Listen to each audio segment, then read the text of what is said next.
Hi friends, kesari bath ಅಂದ್ರೆ ತುಪ್ಪ ಅನ್ನೋರು ಈ ವಿಡಿಯೋನ ಒಂದ್ಸಲ ನೋಡ್ಲೇಬೇಕು. ತುಪ್ಪ ಬಳಸದೆ ಕೇವಲ 2 ಚಮಚ ಕೊಬ್ಬರಿ ಎಣ್ಣೆಯಲ್ಲಿ ಯಾವಾಗಾದ್ರೂ ಕೇಸರಿ ಬಾತು ಮಾಡಿದೀರಾ? ಬಾಯಲ್ಲಿಟ್ಟ ತಕ್ಷಣ ಕರಗೋ ತರ ಕೇಸರಿ ಬಾತ್ನ ಯಾವತ್ತಾದ್ರೂ ಟ್ರೈ ಮಾಡಿದೀರಾ? ಮಲೆನಾಡು ಶೈಲಿಯ ಕೇಸರಿ ಬಾತ್ ಹೇಗಿರತ್ತೆ ಗೊತ್ತಾ? ಪೈನಾಪಲ್ ಕೇಸರಿ ಬಾತ್ ಅಂದ್ರೆ ಇದು ಅನ್ನೋ ತರ ನಾನಿವತ್ತು 100% ಪರ್ಫೆಕ್ಟ್ ಕೇಸರಿ ಬಾತ್ನ ಇವತ್ತು ಹೇಗ್ ಮಾಡೋದು ಅಂತ ತೋರಿಸ್ಕೊಡ್ತಾ ಇದ್ದೀನಿ.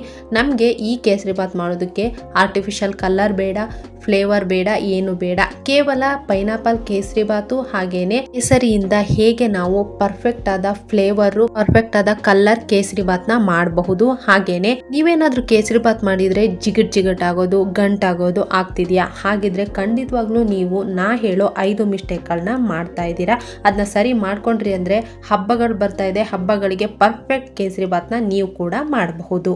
ವಿಡಿಯೋನ ಪೂರ್ತಿಯಾಗಿ ನೋಡಿ, ಯಾವ ಸ್ಟೆಪ್ನು ಮಿಸ್ ಮಾಡಬೇಡಿ. ನೀವಿನ್ನು ನನ್ನ ಚಾನಲ್ನ ಸಬ್ಸ್ಕ್ರೈಬ್ ಮಾಡಿಲ್ಲ ಅಂದರೆ ಮಾಡಿ, ಹಾಗೆ ಬೆಲ್ ಬಟನ್ನ ಕ್ಲಿಕ್ ಮಾಡಿ. ನೋಡಿ ಫ್ರೆಂಡ್ಸ್, ನಾನಿಲ್ಲಿ 2 ಚಮಚ ಎಣ್ಣೆಯನ್ನು ಹಾಕೊಳ್ತಾ ಇದ್ದೀನಿ. ಎಣ್ಣೆ ಚೆನ್ನಾಗಿ ಕಾದ್ಮೇಲೆ ನಾನು ಗೋಡಂಬಿಯನ್ನು ಹಾಕೊಳ್ತಾ ಇದ್ದೀನಿ. ನೋಡಿ, ಈ ರೀತಿ ಓಪನ್ ಮಾಡಿಬಿಟ್ಟು 2 ಭಾಗ ಮಾಡಿಬಿಟ್ಟು ನೀವು ಗೋಡಂಬಿನ ಹಾಕೊಳ್ಳಿ. ನಾವು ಕೇಸರಿ ಬಾತ್ನ ತಿನ್ಬೇಕಾದ್ರೆ ಎಲ್ಲ ಸಲನೂ ಬಾಯಿಗೆ ಸಿಗತ್ತೆ. ನೀವು ಈ ರೀತಿ ಮಾಡ್ಕೊಳ್ಳಿ.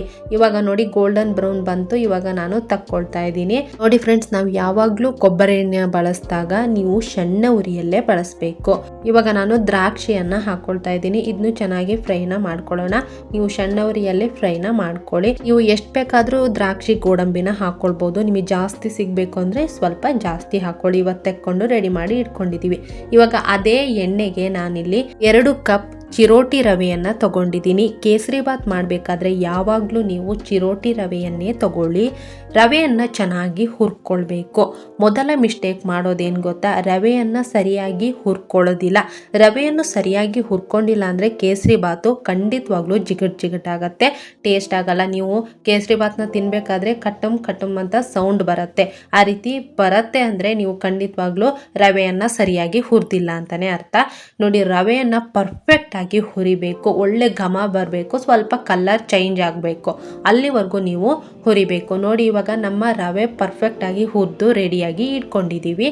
ನಾವಿವಾಗ ಒಂದು ಪ್ಲೇಟ್ಗೆ ಹಾಕಿ ಇಟ್ಕೊಂಡಿದೀವಿ. ಸ್ವಲ್ಪ ತಣ್ಣಗಾಗ್ಲಿ ಸೈಡಿಗೆ ಇಟ್ಕೊಳ್ಳೋಣ. ನಾವಿವಾಗ ನೀರನ್ನ ಕಾಯಿಸ್ಕೊಳ್ಳೋಕೆ ಇಟ್ಕೊಳ್ತಾ ಇದ್ದೀನಿ. ನಾನು 1 ಕಪ್ ರವೆಗೆ 2.5 ಕಪ್ ನೀರನ್ನ ಹಾಕೊಳ್ತಾ ಇದೀವಿ. ಅಂದ್ರೆ 2 ಕಪ್ ರವೆಗೆ ನೀವು 5 ಕಪ್ ನೀರನ್ನ ಹಾಕೊಳ್ಬಹುದು. ನಾನಿಲ್ಲಿ 4.5 ಕಪ್ ನೀರನ್ನ ಹಾಕೊಳ್ತಾ ಇದ್ದೀನಿ. 1/4 ಕಪ್ ನೀರನ್ನ ಕಡಿಮೆ ಹಾಕೊಳ್ಳಿ. ಎಷ್ಟು ಟೇಸ್ಟಿಯಾಗಿ ಬರುತ್ತೆ ಅಂತ ನೀವೇನೆ ನೋಡಬಹುದು. ನೋಡಿ, ಸ್ವಲ್ಪ ಉಪ್ಪನ್ನ ಹಾಕೊಳ್ಬೇಕು. ಮೇಯ್ನ್ ಆಗಿ ಮಿಸ್ಟೇಕ್ ಮಾಡೋದು ಎಲ್ಲಿ ಗೊತ್ತಾ? ತಣ್ಣೀರನ್ನ ಬಳಸ್ತಾರೆ. ಈ ಮಿಸ್ಟೇಕ್ ಮಾಡಿದ್ರೇನೆ ನಮಗೆ ಗಂಟಾಗೋದು.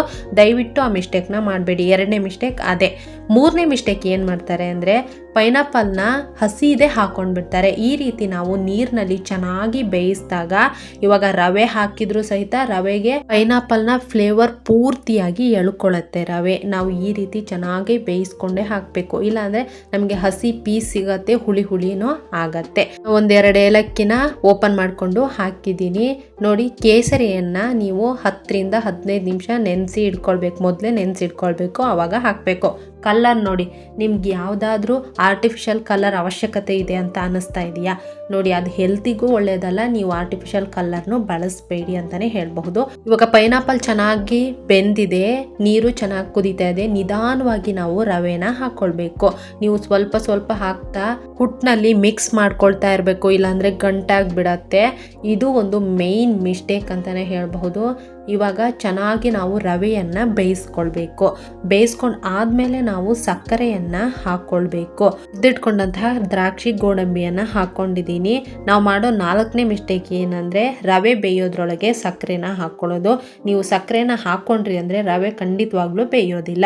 ನೋಡಿ, ಇವಾಗ ಪರ್ಫೆಕ್ಟ್ ಆಗಿ ಗಟ್ಟಿಯಾಗಿದೆ, ಹಾಗೇನೆ ರವೆ ಚೆನ್ನಾಗಿ ಬೆಂದಿದೆ. ಇವಾಗ ನಾನು 1 ಕಪ್ ರವೆಗೆ 1 ಕಪ್ ಸಕ್ಕರೆಯನ್ನ ಹಾಕೊಳ್ತಾ ಇದ್ದೀನಿ. ಅಂದ್ರೆ 2 ಕಪ್ ರವೆಗೆ ನಾವು 2 ಕಪ್ ಸಕ್ಕರೆಯನ್ನ ಹಾಕೊಳ್ತಾ ಇದ್ದೀನಿ. ಪರ್ಫೆಕ್ಟ್ ಆಗಿ ಇರತ್ತೆ. ನೀವು ಕರೆಕ್ಟಾಗಿ 1 ಕಪ್ ರವೆಗೆ 1 ಕಪ್ ಸಕ್ಕರೆ ಹಾಕಿದ್ರೆ ಕರೆಕ್ಟಾಗಿ ಇರುತ್ತೆ. ಇವಾಗ ಚೆನ್ನಾಗಿ ನಾವು ಸಕ್ಕರೆ ಎಲ್ಲ ಚೆನ್ನಾಗಿ ಕರಗಬೇಕು. ಈ ರವೆಯಲ್ಲೆಲ್ಲ ಕರೆಕ್ಟಾಗಿ ಹೀರ್ಕೊಳ್ಬೇಕು ರವೆ. ಅಲ್ಲಿವರೆಗೂ ಚೆನ್ನಾಗಿ ನಾವು ಸಣ್ಣ ಉರಿಯಲ್ಲಿ ಇದನ್ನ ಮಿಕ್ಸ್ ಮಾಡ್ಕೊಳ್ತಾ ಇರಬೇಕು. ನೋಡಿ ಫ್ರೆಂಡ್ಸ್, ನಿಮ್ಗೇನಾದ್ರೂ ಸಕ್ಕರೆ ಜಾಸ್ತಿ ಬಳಸ್ತಾ ಇದ್ದೀವಿ ಅಂದ್ರೆ ನೀವು ಬೇಕಿದ್ರೆ ಬೇರೆ ಹಣ್ಣುಗಳನ್ನ ಯೂಸ್ ಮಾಡಬಹುದು. ಮಾವಿನ ಹಣ್ಣು, ಬಾಳೆಹಣ್ಣು ಯಾವ್ದಾದ್ರೂ ಯೂಸ್ ಮಾಡಬಹುದು. ನಾವಿಷ್ಟು ಸಕ್ಕರೆನ ಹಾಕಿಲ್ಲ ಅಂದ್ರೆ ಪೈನಾಪಲ್ ಮೊದಲೇ ಹುಳಿಯಾಗಿರತ್ತೆ, ನಾವು ಸಕ್ಕರೆ ಹಾಕೊಳ್ಳೇಬೇಕು. ನೋಡಿ ಫ್ರೆಂಡ್ಸ್, ಚೆನ್ನಾಗಿ ಡ್ರೈ ಆಗಬೇಕು. ಡ್ರೈ ಆಗೋ ತನಕ ನೀವು ಸಣ್ಣ ಉರಿಯಲ್ಲಿ ನಾನು ಬೇಯಿಸ್ಕೊಳ್ತಾ ಇರಬೇಕು. ಮೇನ್ ಮಿಸ್ಟೇಕ್ ಏನು ಗೊತ್ತಾ ಫ್ರೆಂಡ್ಸ್, ಚೆನ್ನಾಗಿರೋ ಎಣ್ಣೆ, ತಾಜಾ ಎಣ್ಣೆಯನ್ನು ತಗೊಳ್ಳಿ. ದಯವಿಟ್ಟು ನೀವು ಕನುಗು ಬಂದಿರೋ ಎಣ್ಣೆ, ಇಂಥ ಎಣ್ಣೆ ಬಳಸಬೇಡಿ. ತುಂಬಾ ದಿವಸಗಳಿಂದ ಇಟ್ಕೊಂಡಂತಹ ಎಣ್ಣೆಯನ್ನ ಬಳಸಬೇಡಿ. ನಮ್ಮ ಪರ್ಫೆಕ್ಟ್ ಆದಂತಹ ಕೇಸರಿ ಬಾತ್ ರೆಡಿ ಆಗಿದೆ ಫ್ರೆಂಡ್ಸ್. ನೋಡಿದ್ರಲ್ಲ ಫ್ರೆಂಡ್ಸ್, ಕೇವಲ 2 ಚಮಚ ಕೊಬ್ಬರಿ ಎಣ್ಣೆಯನ್ನ ಬಳಸ್ಕೊಂಡು ತುಪ್ಪನ ಬಳಸದೆ ನಾವು ಎಷ್ಟು ಸ್ಮೂತ್ ಆದಂತಹ ಪೈನಾಪಲ್ ಕೇಸರಿ ಬಾತ್ನ ಮಾಡ್ಕೊಂಡಿದೀವಿ ಅಂತ. ನೀವು ಒಂದ್ಸಲ ಮನೆಯಲ್ಲಿ ಟ್ರೈ ಮಾಡಿ. ಹಬ್ಬಗಳು ಬ್ಯಾಕ್ ಟು ಬ್ಯಾಕ್ ಬರ್ತಾನೆ ಇದೆ. ನೀವು ಹಬ್ಬಗಳಿಗೆ ಖಂಡಿತವಾಗ್ಲೂ ಟ್ರೈ ಮಾಡ್ಬೋದು. ನೀವು ಟೆನ್ಷನ್ನೇ ಮಾಡ್ಕೋಬೇಡಿ, ತುಂಬಾನೇ ರುಚಿಯಾಗಿರುತ್ತೆ. 100% ಕೊಡ್ತೀನಿ, ಪರ್ಫೆಕ್ಟ್ ಆದ ಕೇಸರಿ ಬಾತ್ ಆಗೇ ಆಗತ್ತೆ ಅಂತಾನೆ ಹೇಳಬಹುದು. ನೋಡಿದ್ರಲ್ಲ ಫ್ರೆಂಡ್ಸ್, ನಿಮ್ಗೇನಾದ್ರೂ ಈ ವಿಡಿಯೋ ಇಷ್ಟ ಆಗಿದ್ರೆ ನನ್ನ ಚಾನಲ್ನ ಸಬ್ಸ್ಕ್ರೈಬ್ ಮಾಡ್ಕೊಳ್ಳಿ. ಒಂದೇ ಒಂದು ಲೈಕ್ನ ಕೊಡಿ. ಅದ್ರ ಜೊತೆಗೆ ನಿಮಗೆ ಹೇಗೆ ಅನಿಸ್ತು ಅಂತ ಕಮೆಂಟ್ ಬಾಕ್ಸ್ನಲ್ಲಿ ತಿಳಿಸಿ. ಇದ್ರ ಜೊತೆಗೆ ನೀವು ಮಾಡುವಂತಹ ಹಬ್ಬಗಳಿಗೆ ಯಾವ್ಯಾವ ಸ್ಪೆಷಲ್ ಅಡುಗೆಗಳನ್ನ ಮಾಡ್ತೀರಾ, ಅಡುಗೆಗಳನ್ನ ಮಾಡಿ ನೈವೇದ್ಯಕ್ಕೆ ಇಡ್ತೀರಾ, ಇದ್ರ ಜೊತೆಗೆ ನಾ ಹಿಂದೆ ಮಾಡಿರುವಂತಹ ಎಲ್ಲ ಹಬ್ಬದ ಅಡುಗೆಗಳು ನಿಮಗೆ ಹೇಗೆ ಅನಿಸ್ತು, ಇವೆಲ್ಲವನ್ನು ನೀವು ಕಾಮೆಂಟ್ ಬಾಕ್ಸ್ನಲ್ಲಿ ನನ್ನ ಜೊತೆಗೆ ಹಂಚ್ಕೊಳ್ಬಹುದು. ಮಲ್ನಾಡ್ ಸ್ಟೈಲಲ್ಲಿ ಹೇಗೆ ನಾವು ಸೂಪರ್ ಆದಂತಹ ಕೇಸರಿ ಬಾತ್ ಮಾಡಿದೀವಿ ಅಂತ ನೀವೆಲ್ಲ ನೋಡಿದ್ದೀರಾ. ಇನ್ನಷ್ಟು ಮಲೆನಾಡು ಭಾಗದ ಅಡಿಗೆಗಳಿಗೆ ನಮ್ಮ ಚಾನಲ್ನ ಸಪೋರ್ಟ್ ಮಾಡಿ, ಹಾಗೇನೆ ಸಬ್ಸ್ಕ್ರೈಬ್ ಮಾಡ್ಕೊಳ್ಳಿ. ಇಲ್ಲಿವರೆಗೂ ವಿಡಿಯೋ ನೋಡಿದವರಿಗೆ ತುಂಬ ಹೃದಯದ ಧನ್ಯವಾದಗಳು. Thank you.